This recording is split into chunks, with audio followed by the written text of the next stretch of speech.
Hello, it's Giles here from 101 Part-Time Jobs. If you like what we're doing and you'd like to support us, you can. For £1, £4 or £10 a month at our Patreon, patreon.com/101 Part-Time Jobs. You can help support our independent production. We are so happy with the way this is going. We appreciate all of you listening and watching our episodes. So thank you for being here. If you'd like to take it that one step further, you can. That's at patreon.com/101 Part-Time Jobs. Cheers.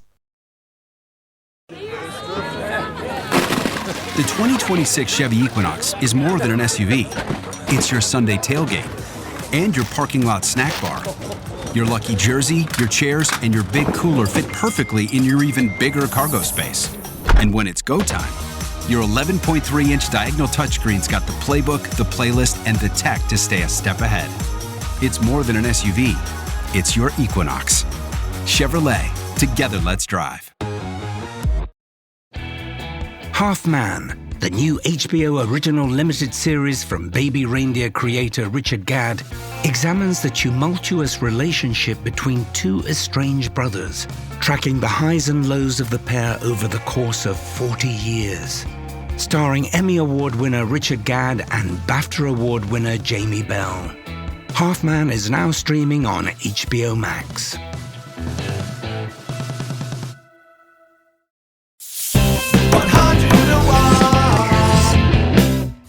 I worked in a venue in Albany, New York. It's a good way to find out where how a lot works. of college radio people would book really amazing shows. Yeah. And what a great way to get introduced to it. I was bar backing. Yeah. I was carrying like huge 36 case beers from the basement like up to the third floor while like, you know, like Titus Andronicus was playing. Yeah. Great band. Great band. A lot of great bands came through there. But I remember seeing like the sound guy at the venue. Yeah. I can't even remember his name. I can remember what he looks like. I'm really sorry for forgetting your name. But he was really quiet, as they are sometimes. Guys. And I was like, that doesn't look too hard. You know, like I could maybe figure that out. I was curious. But in terms of producing, there were a lot of musicians who were doing stuff on their own in upstate New York. Yeah. And I produced my first record too and engineered it after going with other people and being like... You're spending loads of money and... or like not having creative control. Okay. Too, well, yeah. Which is probably something that happens. It was after like, you know, being in these like... Not even studios, because I think I didn't even go into a real quote unquote studio until, you know... pretty late on in making music, because it was upstate New York. It's pretty small, and not a lot of people had studios that I knew. Was this like the Mac DeMarco time? Because I remember he was obviously quite like, he was one of the first. Obviously people have been producing their records forever, but he was like a bit of a figurehead of like producing his own stuff at home and like having a cool sound because of it. I found that late. I found Mac late. So you knew people like that who had equipment at home? And I wasn't living in New York City though. I was living upstate, so it's rural. Okay. So I knew some people who had some stuff like, but they were hobbyists kind of, or like they had toured already and kind of stopped touring and were like getting into recording local bands. And it sounded too clean, or it sounded...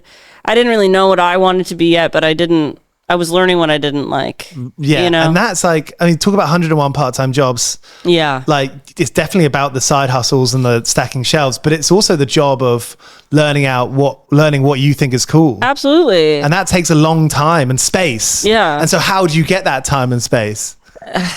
By living in a small town where rent is like $300 back then, you know? So you could focus on it. Yeah. Because like zooming out, like there's so much, we can get so much into the weeds of like how people make records or tour or anything like that. But even from a Zoom, to take that stuff seriously enough to prioritize it, I think it's really fucking magical. It is. And special. You have to be obsessed too. You have to really be obsessed. Yeah. And I think you know, back then, like this is like 10 years ago back then. So like, it's kind of a long time ago, but kind of not. Social media wasn't that much of a thing. There were less distractions, I think, Yeah. At least for me, I've had myself reflecting on that more and more these days. But you have to believe that it's like, it's what you're meant to be doing. Right. And for whatever reasons, Yeah. you know, it could just be like, I remember just being obsessed and like making these sonic sort of like getting in my first delay pedal and like turning the feedback all the way up and being like, whoa, hell yeah, that's... Do you remember that day? Like, were you like coming home from school being pissed off, or like I was in college. I was kind of a late bloomer, but I was in college and when I had that happen, and I remember I took a year in between high school and going to college, and I just remember being like disappearing into the music. Yeah. You know? Yeah, cool. Like when you first listen to a record that you really love and suddenly the record's over. I think of like Built to Spill or something like that, where you were just so in it. Is that or the Shins? Inverted World was massive for me. Yeah. I mean, and millions of other people. Of course. Right. But me too. How old are you? 34. Okay. Yeah, I'm 35. Okay. I watched Garden State. Was that formative for you? Yeah, of course. I know and like it's the OC not soundtrack. It's not cool to say. I know. I mean, like, Garden State kind of is still a little bit edgy. I mean, the OC isn't very cool, but the OC introduced me to a lot. Yeah. Death Cab, Transatlanticism. So good. I mean, unbelievable. So good. And you feel that music, and it's almost like your heart. I don't know which came first, like you having your heart broken or the music. Probably the heartbreak for me. I don't know about for you. Yeah. My parents separated when I was 14, and when I moved to a new town with my mum. You can only say this stuff from a bit of a distance, right? Yeah. Respectively, but like I was desperate to find new friends. I thought music was cool, and so I basically just like integrated myself into the local punk scene. It's amazing though. Because of that, to find a new family. It gives you community, and like people to feel close to, and moving at 14 is really... It's an age, isn't it? Yeah. You got your heart broken. I feel like I was born with my heart broken a little bit. My partner and I talk about this a lot. Like you're either like born happy or born sad, which, you know, there's some nuance in between there, and... I'm saying this facetiously. You got the ennui.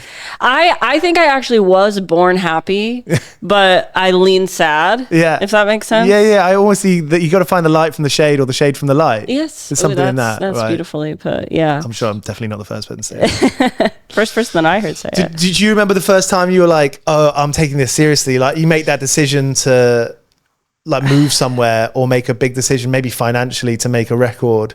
And you're like, actually, I'm just putting my best foot forward for music here. I think early on when I started playing guitar, I started playing guitar before making songs. And I was kind of late in my musical journey to find songwriting. Okay. I was like really into guitar specifically. Yeah. And so I wanted to practice a lot. I wanted to be able to hang. And I went to school for guitar. And so I remember when all my friends were graduating high school, I was like, well, I don't want to be like a veterinarian, which is what I feel like it was like. Veterinarian, somebody who's like, I'm going to be a fashion stylist or like a nurse. And I played music. And so I just decided that was what I was going to try to do. And everybody, including people in my family, being like, are you going to teach? Okay. No. Yeah. I just want to play music. That's one. How do those conversations go down?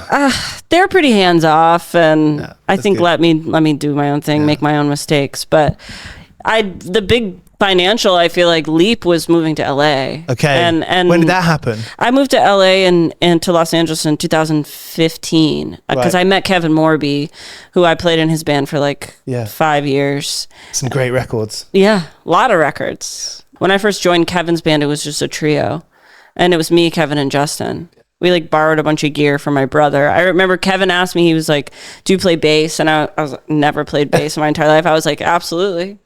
Yeah. And then I had to borrow my brother's bass, and I couldn't reach the tuning pegs. It was like too long. I had to like tip it up and tune it. Yeah. I met him when he was putting out, I think, his second record, Still Life. And I recorded on City Music, and we did that in the studio, and that was... And you toured with him? Yeah, and I toured with him for a long time. The first time I came to Europe was with Kevin. Was that your first, like, paying gig? Oh, yeah. I mean, I moved to LA to be in Kevin's band. Right. I joined, and the first time I ever did, like, a real tour was... Do you remember what that felt like when you got sent however much you got paid? I was getting paid $75 a day. Not bad. Which is not bad considering I was working at like a shitty bar and like a shitty restaurant. Yeah. And I was stoked, and things kind of fell into place. You're right. I was super grateful to like meet all of his friends when I got to LA. And so I found an apartment that was like really cheap and actually like very creatively like inspiring. It's about people, right? Yeah. I mean, you talk about finding a place. I mean, having somewhere to live is like number one. It has to be number one. Absolutely. But how can you do the rest of it if you don't have somewhere to go back Absolutely. to? Even though I wasn't there that often because I was touring so much with him. We were hitting it so hard. Yeah. Yeah. Were you writing your own stuff around that time? I wrote a little bit of Hand Habit stuff, like before I even put out a record proper. And then when I joined sort of Kevin's band, there was a lull, and I kind of thought I was going to not do it anymore.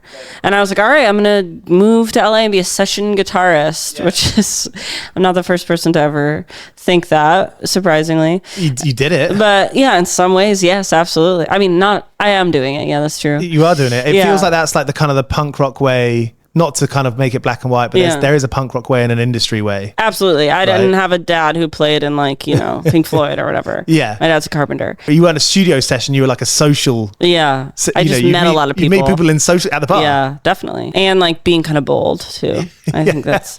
Did that come naturally?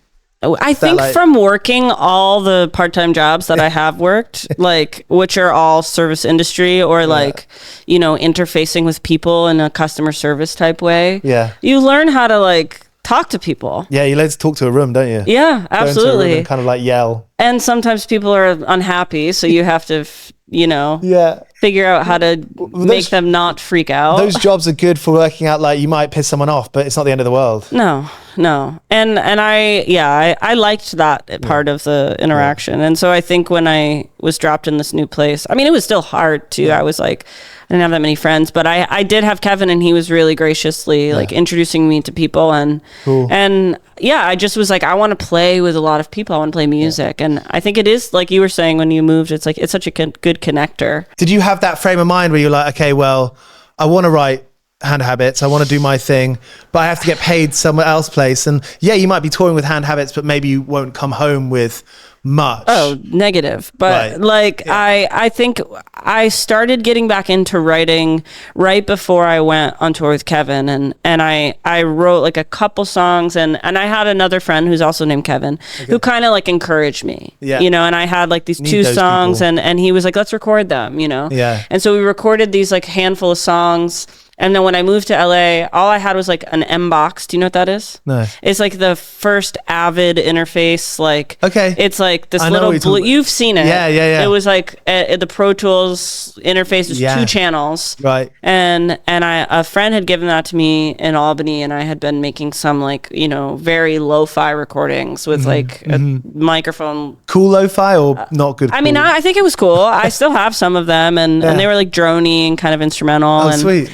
And sometimes I would sing over them, and then 2 things sort of happened. My friend Emily Sprague, who goes by Florist, I don't know if you're familiar with her music. She's a really great songwriter and musician all around, and I've been friends with her for like almost 15 years now, which is crazy to say. Good to have old friends. It is really so good to have old friends. Like siblings. Yes, absolutely. Yes. It's funny like that. Yeah. And also with old friends, it's good because you've changed so much over time. Of course you have, but to kind of still have empathy and understanding and space for another. I think that's cool. She can call me out too. She can be like, log off. Oh, I don't like, that's a good friend. Yeah. You can't have a friend that says yes all the time. No. I want my friends to tell me I'm an idiot sometimes. Definitely. Tell me the truth. Thank you. And they've seen you go up and they've seen you go down. And everyone does that. Yeah. It's not just me or just you. It's everyone like, says stuff. You're like, we're all learning. Yeah. We're all learning. Absolutely. It's good to have a mirror though. 101 part-time jobs is like shorthand for the way that most people in our age bracket are living. Scrappy. Yeah. Yeah. Hodgepodge or stay at home. Yeah. With your family. Right. Exactly. If you can, if your partner has a nice job. Yeah. Yeah.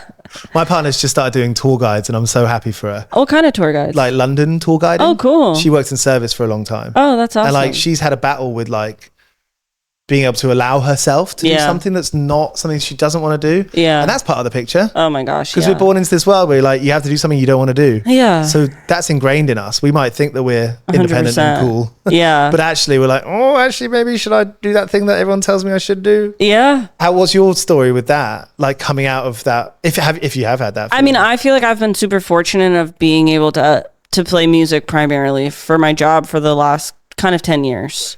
Like, and it happened slowly. It wasn't like suddenly, you know, when I moved to LA, I had 2 jobs. I was working them like in between tours. And obviously it was cheaper than I was living with a bunch of guys. But, you know, I do feel so lucky to be able to get to do the thing that I love to do. Yeah. That's kind of it, right? Even though it's a job, you know, and I try to remember that when I'm complaining and tired and like, you know, cold, but it beats the alternative. Totally. At least you care about now. it. Yeah, and I care about it so much, and it gives back too. Yeah. It does give back. Awesome. Yeah. Love the new record. Thank you. It's great, and Thanks. it's like it's something to sit with as Thank well. you. You know, it's a record to sit with. Yeah, you don't want to be moving when you're listening to it at all. How long did it take you to make? This one like kind of between took me the longest, I think. I started writing some of it probably 3 years ago now. Okay. So it's between Perfume Genius tours. Yeah. And you should have mentioned you play in Perfume Genius. Yeah, playing Perfume Genius. That's sort of been my main gig, aside from writing my own music for the last almost 6 years, which is crazy to say. And releasing it at that time. Yeah, and so my record took a while too, because Perfume Genius was also in the studio, and we were kind of like on call to be part of that record as well. Yeah. And I also just didn't want to rush it. Right. Because my last record, it was more of an experiment of sort of what can I do with nothing? Yeah. You know, with no preparation. Yeah. And there was a lot of experimentation in the studio, and cool. But this one I wanted to take my time and not rush it, and thankfully nobody was like pounding down my door. Do you feel like it allowed you to do that you were spread across different projects? Absolutely. Because that's the thing. If it's your if it's anyone's main project, it's going to be a lot of pressure. I don't know how people only have one. It seems so challenging. Yeah. It seems so challenging. I can't believe you'd have a group of people, even if it's a 3-piece. Yeah. You're all balancing each other off each other's lives. But that's the beauty of it, though. Because you always make something that you would not have made by yourself. Yes. No matter how, even if I played exactly the same part that like Tim and Pat and Greg Allen play, it's never going to be the same. The way that you do this thing every day, and you have no idea what it's going to look like or sound like. You know? And sometimes it's not what you thought it was going to be most of the time. And sometimes it's not, you don't like it. Yeah. And you have to start over. It's an expensive day. You scrap stuff. Well, yeah, I've started over, not whole records, but songs. Yeah. The single off this record, Wheel of Change, took a couple tries to get right. Okay. It was just one of those songs. Yeah. I don't know. It just wasn't hitting. And in that case, you got to give it to the art. The art is the main thing in the room. Money has to take a back seat. Favors too. Favors. I'm like, I will do, trades, session trades for the next year if you come in and recut this. And there was actually talk about letting something go. It was the day that we were in the studio. It was my most expensive day in the studio. It was me, Rose, Danny, Tim, Joseph, Phil. So 6 people in the studio. I'm probably forgetting someone too. I think Greg was there too. 7. Most expensive day. Yeah. I don't have that kind of money to spend on a session. Yeah. And my goal was to track 2 whole songs, maybe 3. And they're all amazing musicians, and normally I'm the one holding everyone back too, singing and stuff. But right as we set up, we were kind of getting the arrangement down for one of the songs, and the fucking power went out at the studio. The floodlights come on, and you lose the session. I mean, we didn't even start yet. Okay. We hadn't even started, and normally I would have been so bummed. Yeah, just so I still have to pay these people. I still have to pay for the studio, and we're not getting anything. And now I'm gonna have to do it all over again. Yeah. But I was like, you know what? This is just part of it. Right. This is just what's happening right now. Yeah. Let's go to lunch. My treat. We're gonna go eat lunch. We came back. Power still wasn't on. We were working out arrangements. Power came back on. We tracked both of the songs. Yeah. And they would not have come out the way that they did on the record if the power didn't go out. Okay. Because we ended up working out arrangements acoustic. We only had acoustic instruments because all the power was out. Yeah, yeah. And so stuff like cool. that where I was like, okay, I could have just said let's all go home. Yeah. And come back another day, and but you didn't. You went through it. That's what it sounds like. Yeah, that's and I feel just trusting too that Yeah. it'll work out. Yeah, and I'm control. Yeah, absolutely. Hey, good to chat. Good to chat with you too. To end with, I'm a big fan of like the word gaff, like the work fuck up. Gaff? Gaff, G-A-F-F-E. I've never heard that. It just means like the work troubles. Okay. Work trouble situation. All right. Obviously, being in bands and playing music is like fertile ground for working jobs that you don't really care for. Yes. And you cause your boss a lot of pain or stress or effort. Have you got any particular standout memories? I mean, I work so many jobs. It's hard to pick one, but I don't have any like, I had good bosses. Yeah. I think, especially when I lived in Los Angeles, like everybody's in the entertainment industry. They're like all trying to do their thing. Yeah. But when I was in Albany, I worked as a dock master. Okay. You know what that is? Well, like on the river. I was on the river. Yeah. Like catching boats. Yeah. And giving them fuel. Cool. Yeah. And pumping the shit out of them. Difficult. It was hard. I was strong. It's easy to block the toilet. I did that last summer. So no flushables. You got to put it in like the bag, don't you? If you take a crap. Yeah, but these boats were like yachts. Yeah. So some of them coming down from Montreal through the Hudson River, going to New York, and then like sometimes going all the way to Florida. Whoa. Okay, and I mean, I was such an unlikely candidate for that job. It threw everybody for a loop. That's funny. I think. So it looked a lot different back then, but I remember it was a good job. It was a good job. I was strong. I was really strong at that point in my life. And you got the technique as well, technique and strength. Like I could tie some of the knots and stuff on there, but did you ever fuck that up? Did you ever? I fucked it up once. I remember I was just about to like start getting into rehearsing with a band back then, and I was really preoccupied, and most days I was like spending my time, like it was pretty slow towards the end of the season, so I had this like disgusting little office and I would just search Bandcamp like for like hashtags and like try to find new music and listen to it, and I was a little distracted, and this boat comes down, and they were from Montreal, so they were speaking French, and I don't speak any French at all, and they came up and they needed to get fuel, and they said diesel, and I was like, okay, great, like diesel. Yeah. Put diesel in it. I'm pumping diesel. I'm like, you want a diesel? And they're like, not gasoline, diesel. Yeah. And they're like, no, gasoline. So I pumped a tank full of diesel into their engine. And so what we had to do is we had to get the pump out, which you use for all the shit and the piss, which is it was like this horrible, like, barrel filled with piss and shit that I would wheel down the dock and siphon in, and I had to pump out all the diesel before they turned it on, and then my boss was pissed. Thanks, Meg. Thank you. Yeah, thank you for having me. Yeah, of course. Yeah, great chatting. So that was Meg Duffy of Hand Habits here on 101 Part-Time Jobs. Their new record, Blue Reminder, came out last year, and it is an excellent listen. Great stories there from Meg. They're always on tour. They're always playing their own band with other people's band, Perfume Genius. Obviously, previously Kevin Morby. Morbs was on the show the other week, so you can go back and listen to that. As well as recent episodes we've done with Stuart Lee, Arlo Parks, Lime Garden, Courtney Barnett. Loads of great stuff, and more to come. Coming up, we've got Nothing, Emma Doran, Avalon Emerson, Nats, Jasmine Myra, loads of great stuff. So to get them when they come out, click subscribe. Nice one. Cheers.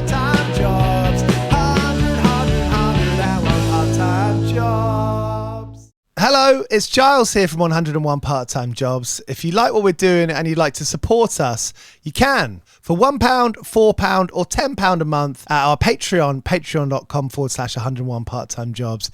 You can help support our independent production. We are so happy with the way this is going. We appreciate all of you listening and watching our episodes.